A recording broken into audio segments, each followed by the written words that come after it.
Good evening, good afternoon, good morning to the listeners around the world. Yeah, we want to talk about the roads to zero prototype. And we want to talk about this in the context of the automotive industry. And I think I'm not telling you anything new. The automotive industry is really changing these days. So we have new cars from traditional OEMs. We have newcomers from new markets. We have newcomers from well-established markets, and even in motorsports, we see new motorsport series, and we also see unexpected mergers. But not only these challenges, but we also see challenges. I think we all know this. Okay, with the move to electric vehicles, okay, we have to deal with new vehicle architectures. Complexity is ever increasing. So if you count the number of controllers, they're growing and growing. And we have new disciplines like all the ADAS and autonomous vehicle section. And I think what's also an important change is that cars become computers on wheels. And with this, we also see a request for change in the development process. So people would like to implement a software-driven development process. And lastly, we also see that some disciplines are getting more relevant. And one of this is definitely NVH for electric vehicles. While in the past, we had the combustion engine, internal combustion engine, which was the main source for noise and vibration.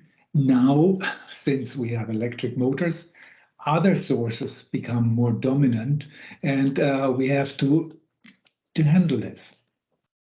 So if we look at all these kind of challenges, new architecture, increased complexity, agile development, we also have the two challenges which were there always from the beginning. So we need to get faster, and we need to spend less money. And the challenge we're seeing is that all these challenges have to go to the bottleneck of physical testing. And I think also here, I'm not telling you anything new. Physical testing is expensive. The feedback comes very late. It depends on the weather. It's inflexible. And one of the biggest challenges is difficult to manage all the increasing complexity. I've listed here some quotes from customers, and I'm not going to read them all for you, but maybe just look. Let's have a look at the first and the last quote, which is shown here.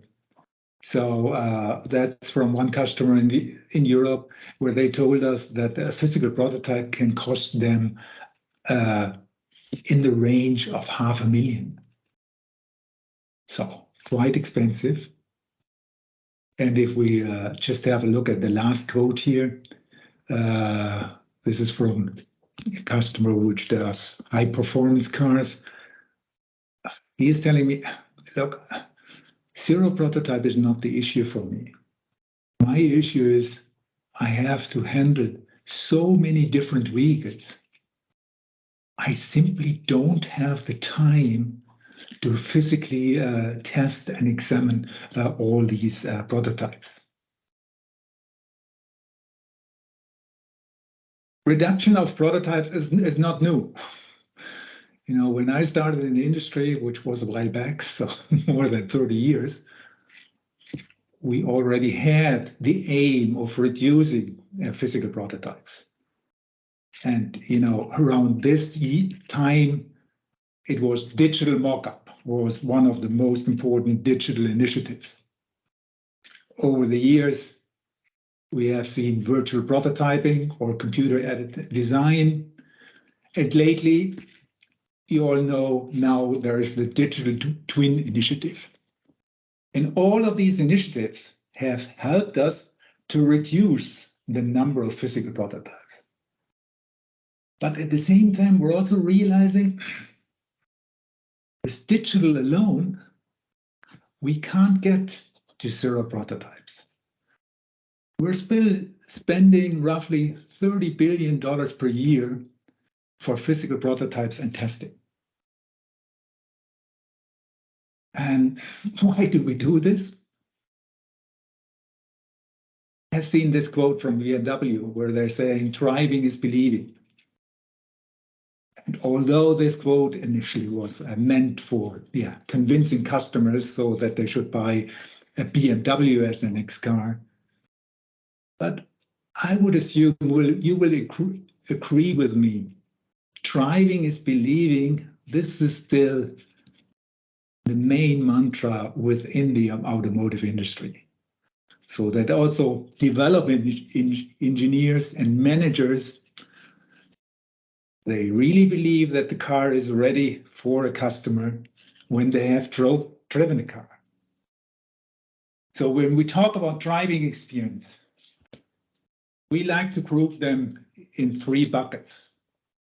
The first driving experience you can summarize as how the vehicle reacts to the driver input. So what's the handling behavior of this car? Ride and noise, vibration, harshness. So this comprises one portion of the driving experience.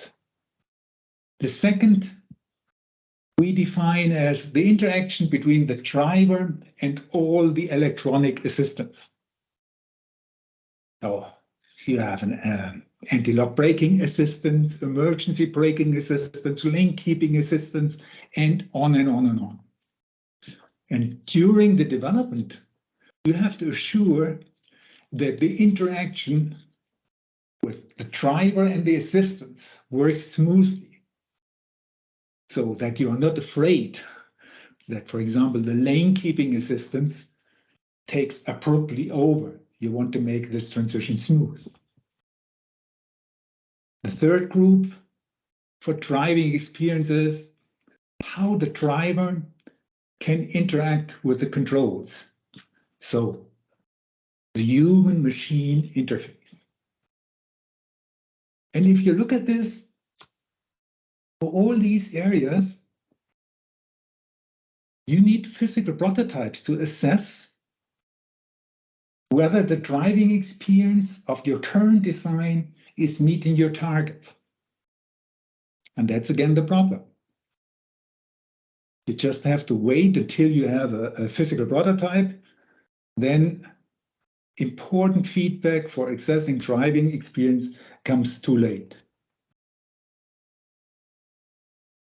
And that's where we're saying we really want to handle all the challenges which we listed before, and being faster with less resources, we need to change. We need to change the way how we develop cars.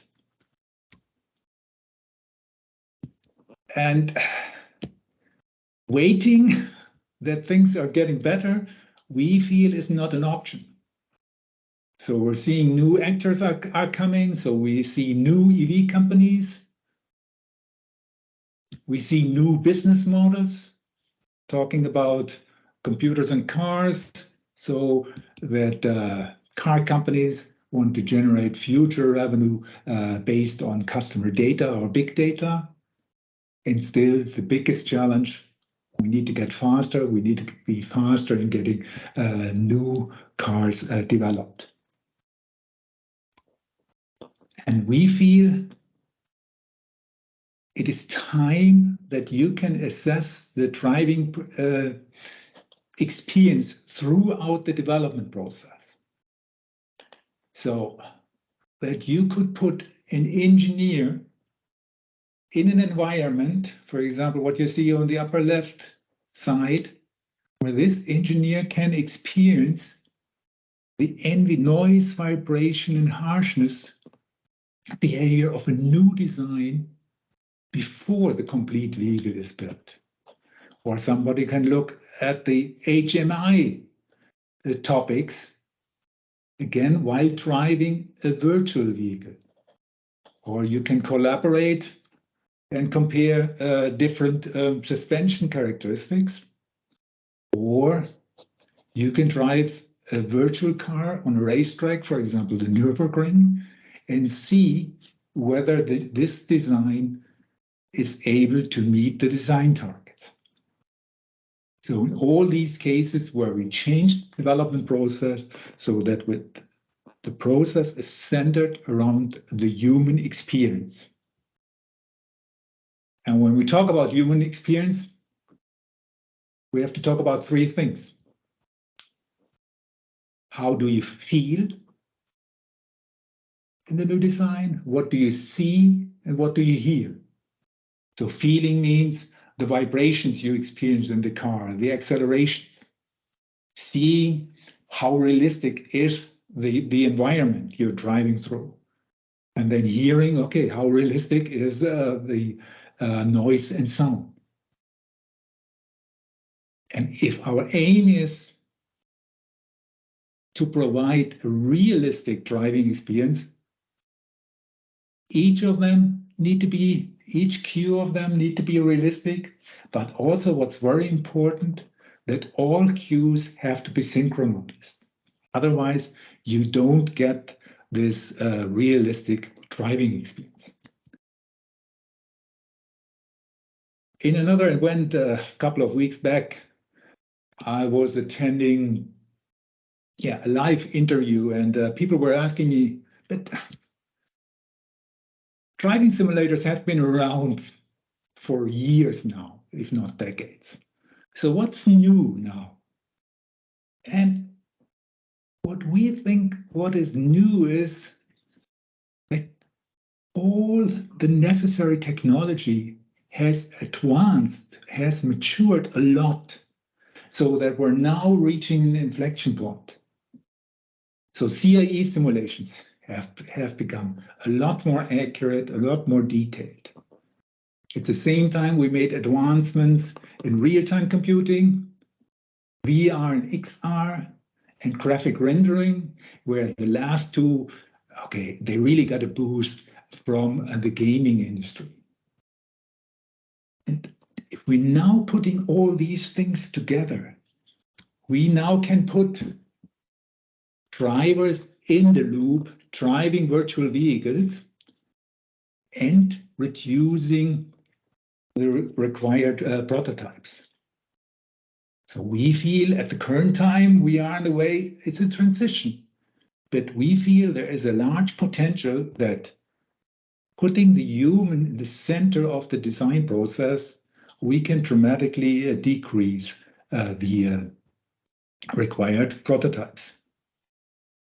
These are just of the examples of early adopters.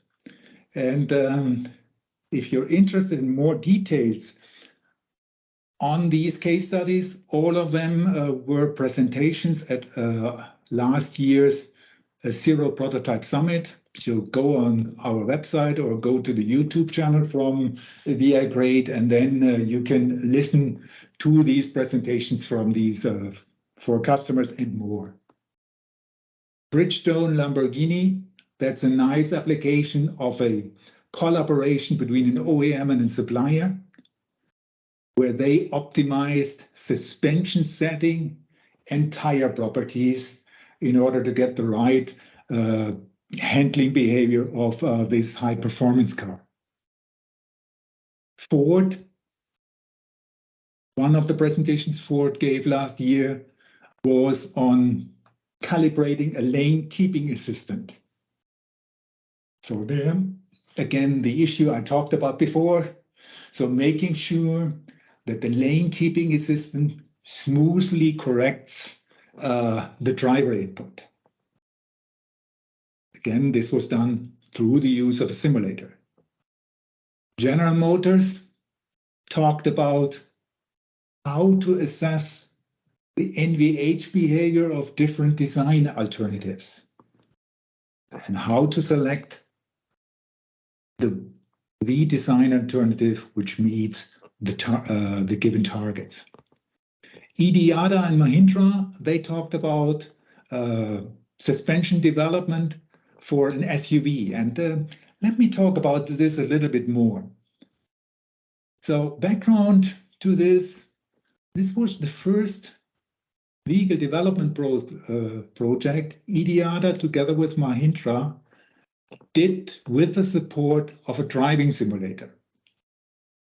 And I really like the graphics here. Hope some of you will do as well. They were asking the question, okay, how far can we drive a design by just offline CAE?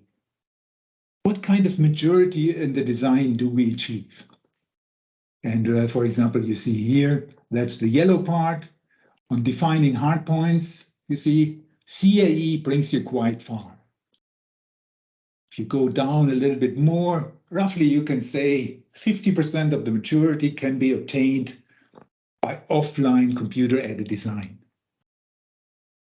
And now they are looking, how much can we improve the maturity or increase the maturity through the use of driving simulators?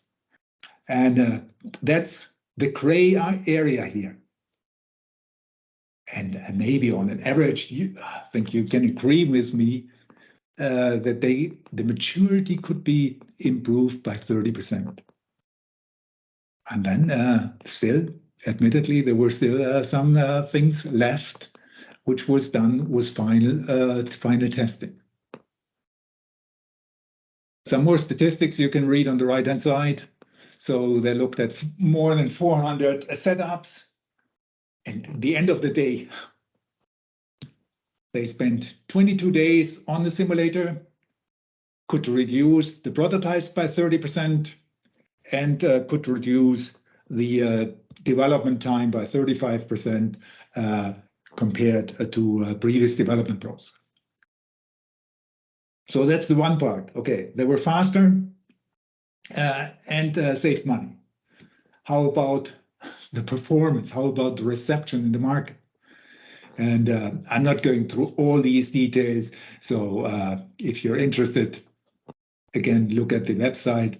But I think the basic summary was, okay, the design was received very well in the market. People were raving about the suspension design and the ride and handling performance. And so we feel it's a nice testament about the possibilities you have by using simulators in the development process. So if we go back to the slide which I showed previously, okay, where we talked about the potential of reducing prototypes through offline simulation CAE. So again, that's important that we have this technology, but hopefully you also saw this through the example of IDIADA and Mahindra. So if you now start to use driving simulators throughout your development process, this gives you the real potential to drastically reduce the number of prototypes. Just repeating this with a different view. So you all know the V diagram, where on the left-hand side, you go from concept to detailed design, and then on the right-hand side, you go up through validation. Now, with the use of a driving simulator, you can change the shape of the V. So you can make it steeper, meaning you can reduce the time of the development process. And then you can bridge the gap between design and validation so that each stage you can assess the driving experience. And just give you some time to also to read the two quotes we have here. So where the vice president from Goodyear is saying, yes, driving simulators require an investment, but we get these investment easily back by the number of prototypes we're saving. And Mike Gutilla from Multimatics, he was saying, okay, driving simulators not only enable us to close the gap between simulation and testing. It also enables us to eliminate the gap. What we also see in the market is that driving simulators now can serve you as a collaboration platform. This means what we are now seeing is that different people come together at the driving simulator. So whether these are different departments, so the chassis or the powertrain or the controls department, whether these are different disciplines, ride and handling, NVH or HMI, or different users, the development engineers, decision makers, and in certain cases also the selected customer groups. And also very importantly, that driving simulators can bring together the OEM and the suppliers. So that through the use of driving simulators, basically the integration and collaboration between these different groups is enforced. Okay, so far the role of driving simulators in the development process. And let's spend some minutes to review a little bit what we see as critical success factors to gain, to get the return on investment, or basically achieve what we are talking about. So what are the critical success factors that we can reduce the number of physical prototypes? You might be simplified here, but condensed, but I believe these are the three most important things.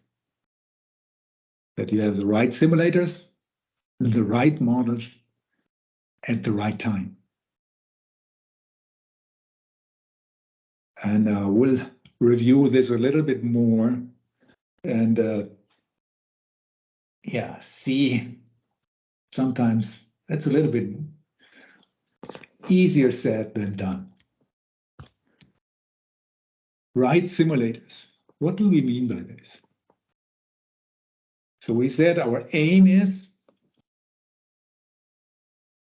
to provide development engineers and decision makers the opportunity to assess the driving behavior throughout the development process. If you want to do this, first of all, you need to have driving simulators which cover a wide performance range. So whether it's the displacement or whether it's a frequency range. They should be able to support multi-attributes. So one colleague of mine who comes from the NVH group, he said, it's important to point out that you don't wait until the end of the development process to deal with NVH issues. And I think you could get the same statement from a controls person, saying it's important that you also look at controls behavior early in the development. So we need to have simulators which can address all the different attributes throughout the development process.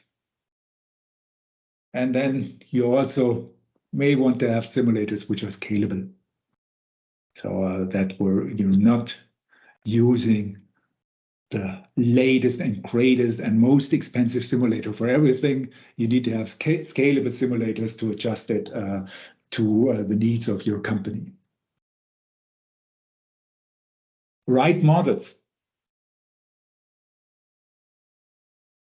What do you mean by the right models? Okay, first of all, these models need to be ready to run in real time. It doesn't help you if you have a very sophisticated model, but it won't be giving you the simulation results in real time, meaning you can't use it for a simulator. So they need to be in real time, and they need to provide you the information or feedback you're looking for when you want to assess the driving behavior. And the models in the concept phase, you don't have a lot of data, but you want to deal with a larger variance. And then while the development process moves on, you have more data, more information, so you can refine the model. And then over time, you might have either to carry over parts or certain components are available as hardware. So you need to be able then to integrate these components through hardware-in-the-loop simulation, so that you have an environment where you have the right mix of software-in-the-loop and hardware-in-the-loop components. And time is essence. If you want to affect the development process through simulators, you need to be able to move with the speed of the design. So what we are seeing, companies who implemented this already, they basically have a digital development plan where you have model templates, you have parameters, you have events and metrics. And then, depending on the milestone in your development process, you then create models which are used on the simulator, which are used in the design or offline simulation, and which are used for continuous testing of all the control modules you're developing. And with such a digital development plan, okay, you can make sure you have the models and the data when you need it in your process. What's also very important, particularly when we talk about large organizations, we need to find a way that all of this can be integrated in the ecosystem of an OEM and supplier. So basically starting with a proven motion platform, then adding the driver monitoring to it, customizable cockpits, active technology, sound vibration, visual systems, and hardware-in-the-loop rigs and third-party software. And I think, like everybody knows, it's important that the framework you're basing your simulators on is open, so that you have open interfaces like functional mock-up units, things like this, so that you seamlessly can integrate the various technologies. It's kind of a busy slide, but hopefully you will get the idea. You know, we talked about software development process. And in the software development area, people talk about agile development in sprints, meaning instead of doing a large development project, you're breaking down the large development project in smaller pieces. Or for these small, they call it sprint, you define, okay, these are the kind of targets we want to accomplish. And then you quickly code and test and then verify that you're meeting these targets. And that's now what we think you can do with the simulator. So where now the simulator enables you, for example, to look at lots of different configurations, bring the different disciplines and departments and suppliers together, and then make a sprint and move the development process further. For example, we see this when customers come to our sim centers. So sometimes they, for example, an OEM comes with a tire supplier. They come to our simulator, and then they have that catalog of tasks they want to do. And then they basically do these kind of sprint sessions on the simulator and drive the design forward. So we talked about how simulators can help to change the development process. And we talked about the critical success factors for making this happen. Let's briefly go through what we consider as a next step, and I think then we'll have more than enough time for questions and answers. So, how do we define the road? Okay, we need to understand where we are, we need to understand where we want to be, and we need to understand where you could be. Where you are, basically what we are proposing is, a zero prototype maturity model. Some of you may know the CMMI, so a maturity model which was initially used to assess the maturity of a software development organization and guide the organization, okay, how to improve the maturity. We basically have adopted this to zero prototypes, or you can say the maturity of having a driving experience throughout the development process. So where you can have these 5 stages from initial to optimized, and then we're looking at these different categories. How mature is your organization with respect to digital models?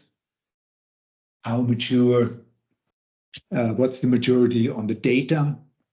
Where do you get the data from? And then we also talk about the people.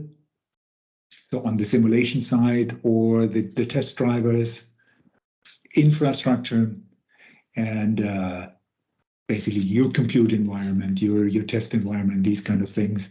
And we feel, because it is so important, we also made the collaboration, so the aspect how an OEM works with a supplier, one separate entity or a specific bucket we look at. And what you would do there is, okay, you first measure where you are today, and then define where you want to be, and then look at the gaps and develop a plan how to go from current to desired. Of course, you need to do this for different disciplines. I'm afraid you won't be able to read this, but basically you would look at ride and handling, NVH, the whole controls area, and HMI. And once you have defined this, then you can decide, okay, what are the kind of simulators you would need? And let's say if you could do something like this on a completely open area where you have the total freedom to plan it, this is how we would envision this would look like. Basically, where you're putting all this together and you create your zero prototype lab, where you combine offline simulations with the different type of simulators, where you also include hardware-in-the-loop test rigs, and where you basically then have a seamless exchange about the different attributes, suppliers, and so on. And all of this focused on getting faster, increasing collaboration, and basically reducing risk.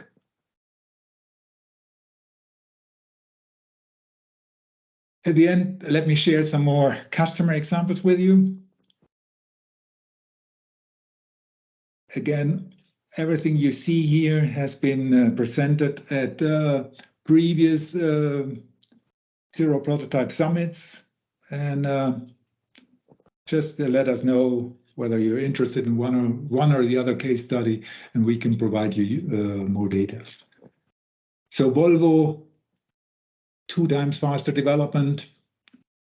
Alfa Romeo, the development of this car was a game changer for Alfa Romeo at that point of time, because when the program was started, it was clearly stated, you won't have the number of prototypes, and in time you usually have 90% of your development needs to be done virtually. And if you have these external factors, this really helps them to drive the change. And the Alfa Romeo engineers did this also via simulator.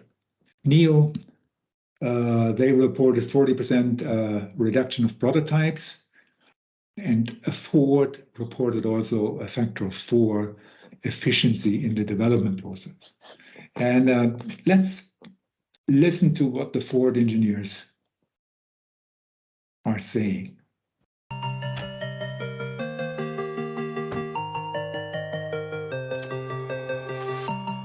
Let's see if we can give you a little bit more sunshine in there.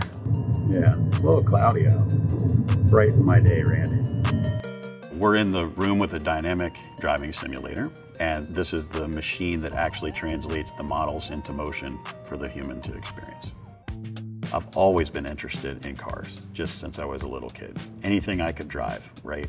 Things that gave me that excitement or needs for speed, but I also wanted to see why it was fast or what could make it faster. So the natural marriage of those two is to develop vehicles. All right, we got that all loaded up for you and you're good to go. It's actually pretty outstanding how many different suspensions and tracks we can go through in a single day here in the simulator versus what we used to do physically. We have some days where we do 50, 60, 70 runs of different suspension parts and tracks, and you would never even get close to that kind of number when you're doing it in the physical worlds. All right, I've been told it's time to take a rainy day at Lommel here. All right. Transport me to Europe, please. We've brought the globe into one virtual environment, whether that's working with our European team or the US team. You can try things where you normally would have to build prototypes, so you can make changes within a few mouse clicks. We have a camera installed in this simulator room that we can stream over our system, and the people that are in a different country or a different region can see the simulator running. The quality of the vehicle is going to be better just because of the sheer amount of work that we can do in a quick manner. I'm trying to give the customer the vehicle that I want. I want to be confident in the truck as it's towing a trailer down the road. We can take a trailer that's loaded up to its maximum weight, and we can drive that in the simulator and see how the vehicle reacts to it. We can also take that trailer and load it incorrectly, like a customer might do in the field, and look and see how the vehicle responds to that. Uh-oh.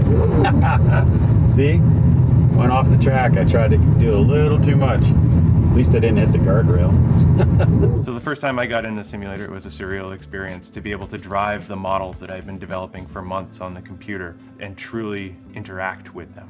Some of the features we've evaluated and developed on this simulator: adaptive cruise control, lane centering, all the way up to Blue Cruise and Active Glide. We're able to safely put drivers of various levels of capability in very dangerous situations, cut-in situations on the highway, let's say. And if something were to go wrong, we just reset the simulator. Our virtual engineering efforts allow us to do more work up front, to work out potential issues with our systems well ahead of prototype vehicles. Making decisions on programs earlier on and getting the target right for the customer is going to help us in quality, because you're not going to have the late changes. We have real-time data streaming on everything we're doing. From when we opened in February to now, I think we've easily exceeded even my own vision. Instead of people talking about it as a piece of technology, they're using it as part of the mainstream development of programs now. When you've gotten to that point with a piece of technology where it's ingrained and expected, that's a huge win. Yeah, so you might ask yourself why you had to listen 40 minutes to me when we have this video from Ford. But I also believe it's a lot more convincing if a customer is talking about their experience than me giving you lots of PowerPoint slides. But here's just some of the statements the Ford engineers made. So 50 to 70 runs in one day. So it's a very powerful environment to support the development process. With this, I have just 2 more slides left. I recently read this in the paper from the BMW CEO, who was saying that the leadership in the automotive industry will not be defined by who builds the largest screen in the vehicle or writes the longest program code, but who offers the best emotional experience for drivers. And we feel the leadership can be secured by really using simulators so that you have all the time through the development process, you can make sure you're hitting the targets you're aiming for. So if you're motivated to go on the road to 0 prototypes, these are the kind of things we recommend. Assess where you are today, work on your digital development plan, that it is simulator ready, and then get on the road to 0 prototypes, configure your lab, and start reducing the physical prototypes. With this, I'd like to end my presentation. Thank you.